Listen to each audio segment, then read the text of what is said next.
Today I'm making some noodles and fried noodles for the Chinese crispy noodle dish. So what I'm using here is some kinds of wheat flour. Like that is a white wheat flour, so you can find it in your grocery shop.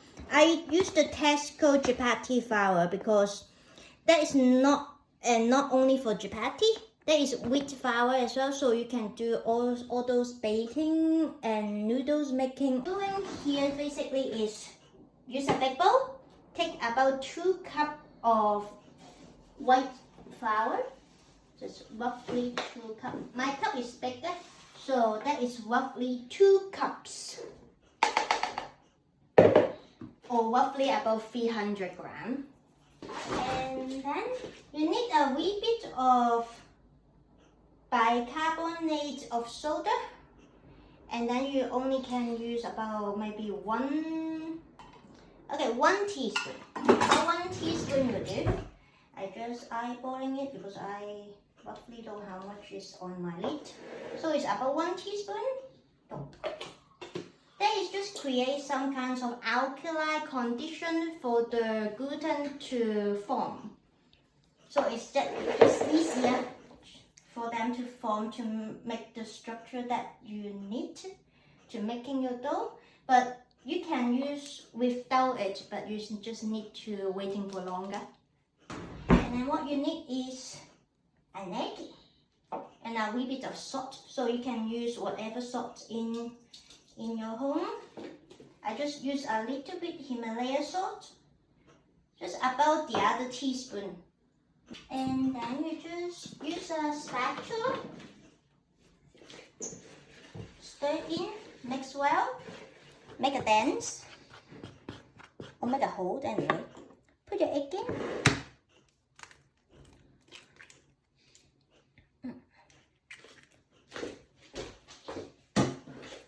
Okay, we can mix it a wee bit. Just very mix it, that would do. And then now just leave it like that first, and then we making a lukewarm water. So what I normally use is just use my kettle.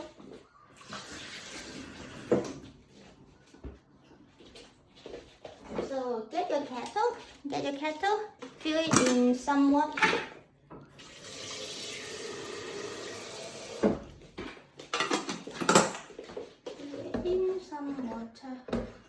And just boil it, and then take a wee measurement cup, and you need a wee bit of cool water as well, because that will boiling hot. So you need to make sure your finger dip into the water, you feel just lukewarm but not burning. So we're just waiting for the kettle to boil down.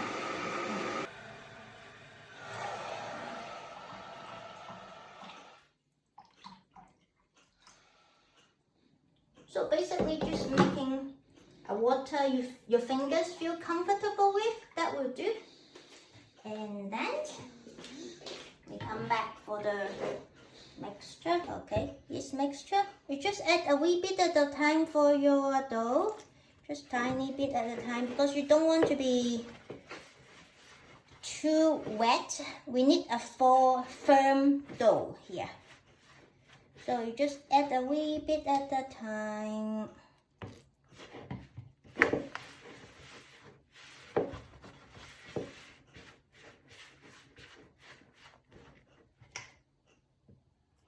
So if you have a machine, you can use a machine to help you, like or the mixer or a food processor.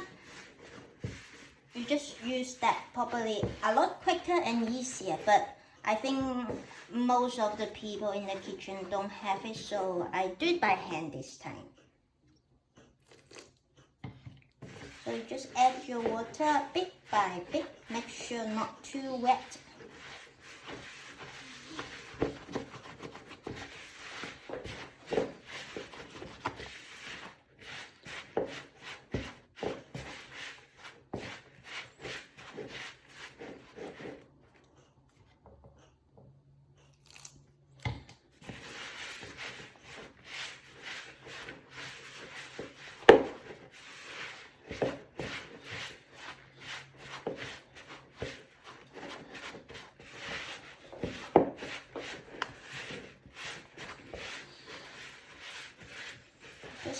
stirring it and make sure that it's not too. I believe I can still add a tiny bit more water in this stage.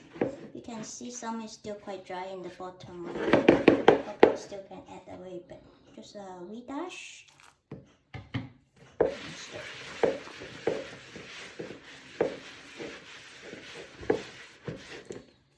Okay.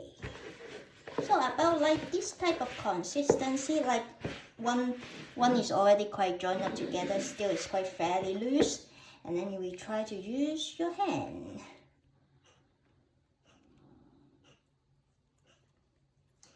You just knead them together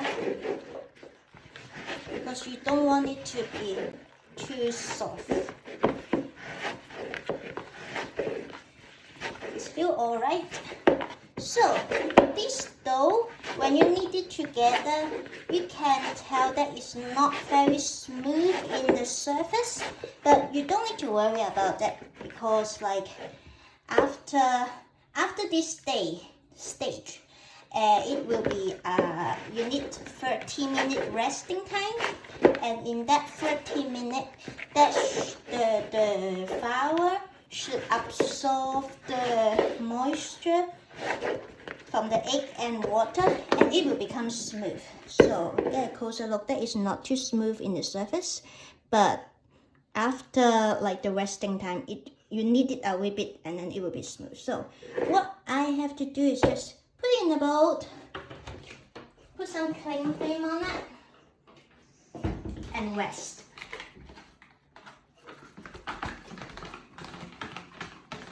Just cling film. And just loosely wrap it. Just wrap it like that. They won't stick on cling film though, so it's alright. So you just wrap it like that, put somewhere safe, and just rest. And you can do whatever you like in this time. You can rest more than 30 minutes. You can come back at night time and continue to do your work as well. So now I'm just resting it.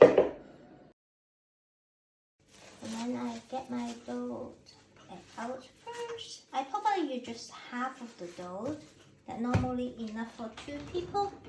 So anyway, this is a 300-gram flour with eggs, with 1 egg. So I just open the pack of corn flour. Take your finger in it a wee bit, just roughly coating some corn flour on top of the dough.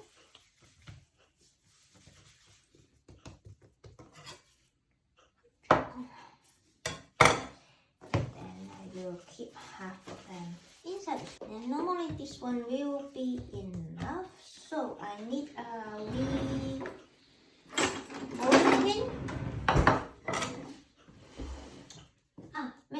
Maybe before that we need to heat up the oil. I just used the rapeseed oil, but you can use whatever oil in your home. So I just put that into my pan. Start to heat it up with a medium heat. So like for my measurement, it's roughly about 500 milliliters will do the job. Well, it just depends on how big is your pan this though. Okay, so I normally just give it half full, and then that should be enough oil for fry the noodles. So now we start to rolling out this one, and get a wee bit more flour because we need to roll it very thin.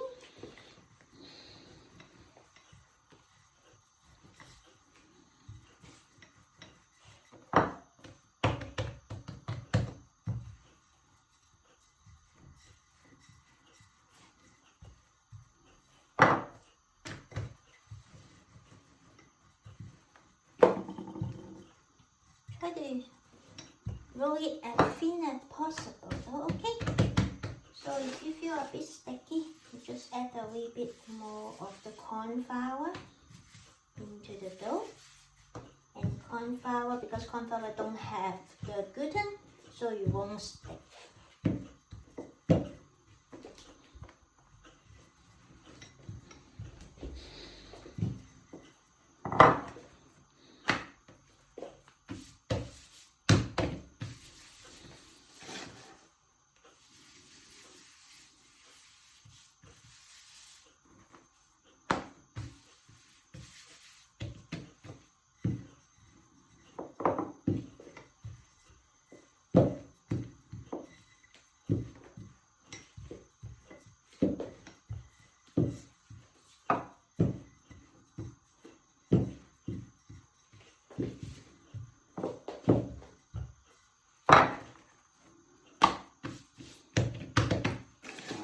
If you think it's not thin enough, you can like add a wee bit more corn flour, fold it in half, and just roll it like that, and you will get a thinner pieces.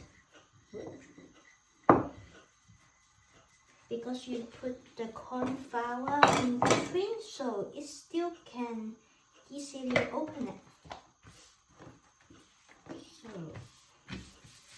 put it like that way, you can add a bit more.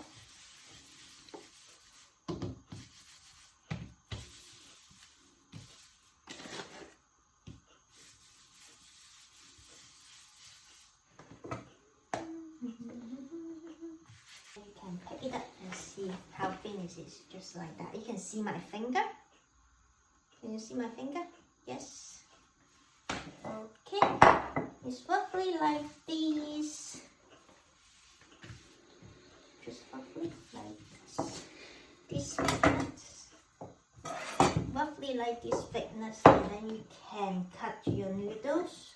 So I would like to put a bit more corn flour in between and make sure it's not stick.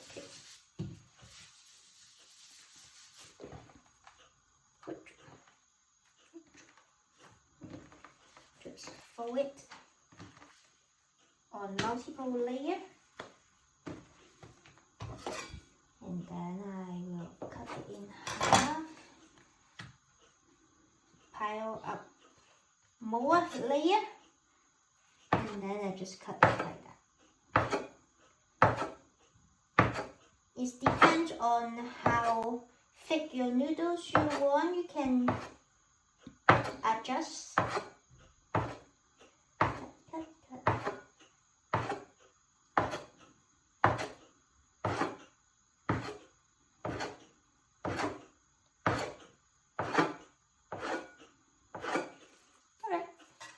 And then this stage, we can just take a wee bit of corn flour, just sprinkle on top, and then try to make it loose. And then you will got your homemade noodles ready.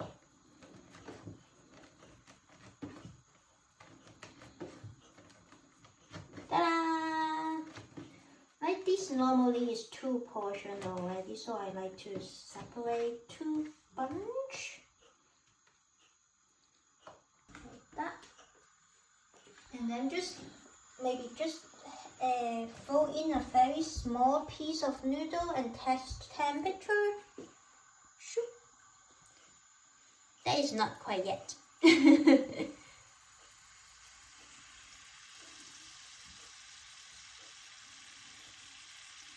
So we just let it to cook a bit first. I will chop the other piece of noodle in and see is that hot enough or not.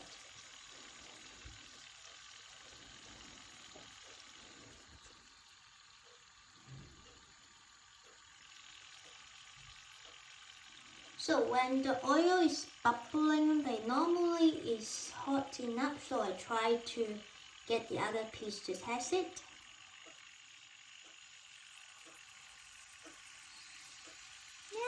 Properly alright then. So pick it up your noodles and then just scattering around in your pan. it normally will expand when it's fried. And now we just need to aim for the golden brown. Try to not to make it too dark though. If you cook it too overcooked, you will end up in a bitter noodles, so it's not that nice. It's better to be pale or slightly golden brown. That is better. And what you have to do is get maybe a dish or a baking tray. Put some kitchen towel on it, and then so when we finish cooking, the oil can extra oil is not on the noodles but on the kitchen towel. They can suck it all.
Bubbling goodness.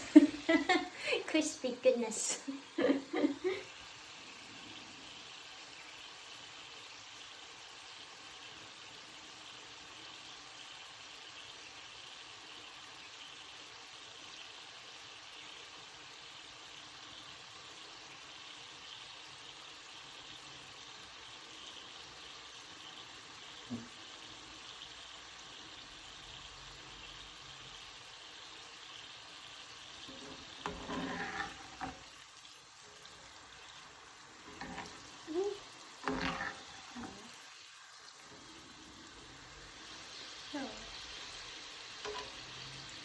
Almost done. You see this color is lovely.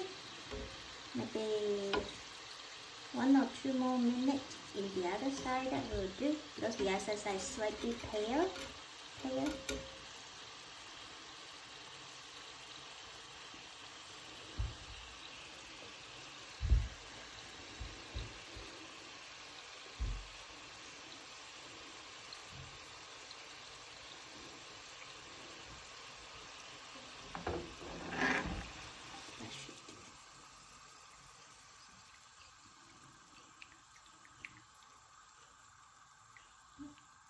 Just put on the kitchen towel to make sure all the excess oil is gone, and then you can do the next batch. Oops.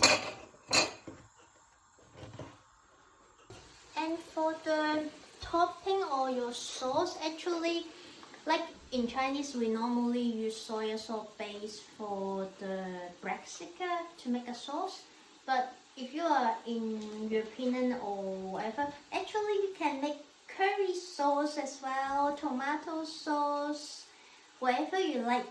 At least you make it thick enough to coat the noodles. You can make a very nice dish. So you don't need to completely follow like a Chinese style. You can make your own thick sauce. Bring the oil. Take off the excess oil on the tissue paper, and you can reuse that pounds of oil as well. I normally use the kitchen towel to filter it. I have a metal funnel, and now I can put the tissue paper in it and filter the used oil, because they have cornflour floating around. It's not very good for next. If they are still in the oil, it's not very good to cooking.